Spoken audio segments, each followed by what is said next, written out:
you talk about the role that cities play in making sure immigrants settle well into our country, and how can or do cities coordinate with the other levels of government, provincial and federal, in this conversation of migration and immigration? Yeah, thank you very much for the question. Traditionally, as was mentioned, we do think of immigration as a federal prerogative, and they do control immigration strategy and policy at the federal level. However, I think more and more there is a growing recognition of the importance of cities and municipalities being involved in immigration conversations and helping to set priorities, and also to help inform at the provincial and federal level around the needs that we're seeing on the ground. Because municipalities are the level of government closest to communities. With the City of Toronto, we have a Toronto Newcomer Office. The office has been around for almost a decade at this point, and there's a Toronto Newcomer strategy that accompanies that work that sets out a number of priorities, both for internal city work, but also for work with communities.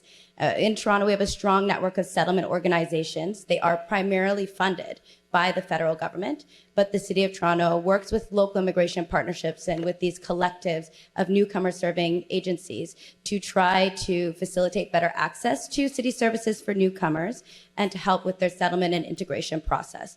Not to say that this is a seamless integration or that things always go perfectly and as planned, but it is the intention that is there.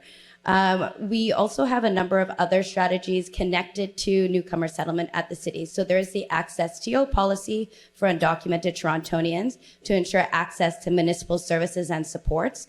This is a policy that's been in development for a number of years, and I think there's a lot we could discuss there in terms of what does that look like in its next iteration.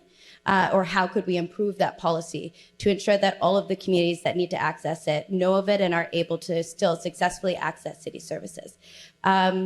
We also have a refugee resettlement program and a refugee capacity plan. These programs are mostly activated in response to federal priorities and initiated for large-scale resettlement efforts. So it initiated with the Syrian refugee resettlement movement in 2016. It's been activated for the Afghan resettlement that happened more recently, and as well as the Ukrainian resettlement. And as of the last few weeks or months, we've also been activating that particular plan in response to the influx of refugees that are coming to the city and unable to access shelter. And I know we'll talk more about housing later.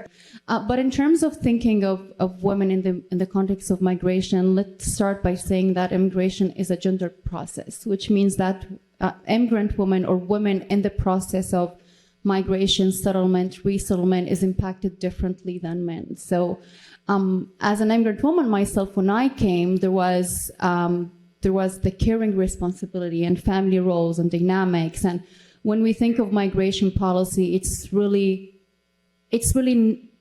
connected to housing policies and issues and access to housing and to childcare policy. So for me, I couldn't really work, not because I didn't want to work, but it wasn't really an option for me even to volunteer because access to childcare is extremely expensive in the city of Toronto.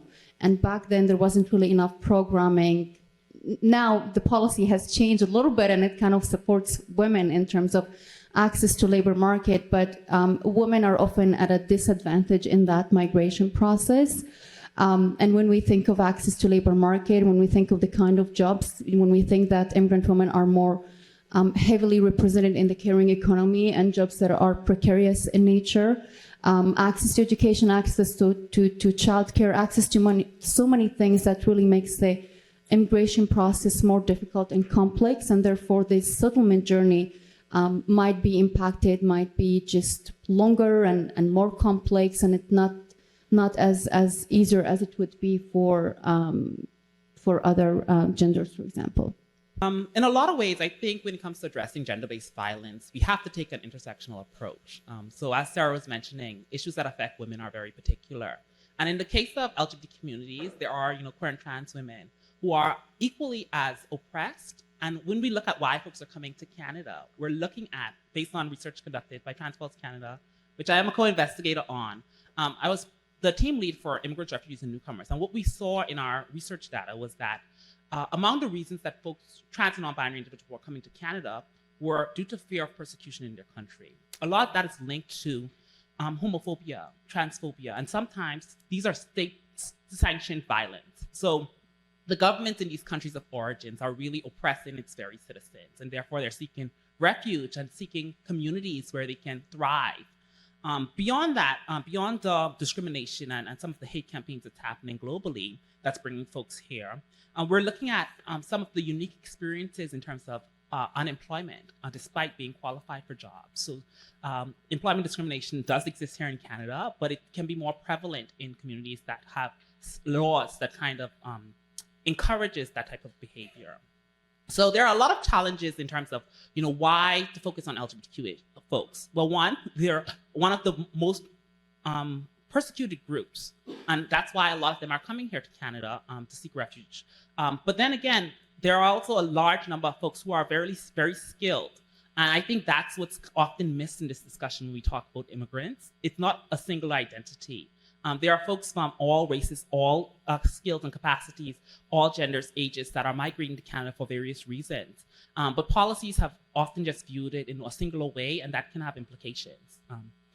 Actually, I think both Sara and Tatiana kind of gave a very good segue to speak about the care economy. Well, there's no sector of the labor market that is more gendered than the care economy in so many ways. Well, first of all, because as Sara was saying, women have a higher role and responsibility traditionally, I would say in all cultures, in the care, whether it is childcare or care for senior members in the family or for members who are not autonomous and in help. And what we also know in migration studies, and Sara, you've done a lot of work on that as well, is that care workers are predominantly women. And actually, they, in Canada in particular, although the situation is much better than in other countries, they are usually racialized women. And we have what you just said, Tatiana, about the skilling. So we have people who come with higher level education and professional experience. And when they come here, actually, organizations like the Newcomer Women and others tell them, the work that is available here for you is being PSW. And that's already good. So we see it's very gendered. I think I would like to say a couple of words about why is this important for the city in general and Toronto in particular. And I would say because in cities, we often find that families do not live, in extended units so that they could cater for each other. So the nuclear family is particularly hard pressed in providing the extra care that might be needed. So the care economy, the paid care economy is more important. I think also because cities are the main arrival space for newcomers. And again, we have these processes of de-skilling the segmented labor market. And I would think also because what the pandemic has shown is that when, there is a vulnerability and when things turn more difficult, like during the pandemic, but also like now with, high inflation, higher cost of living, a lot of the burden falls on women as the primary care providers, whether paid or unpaid.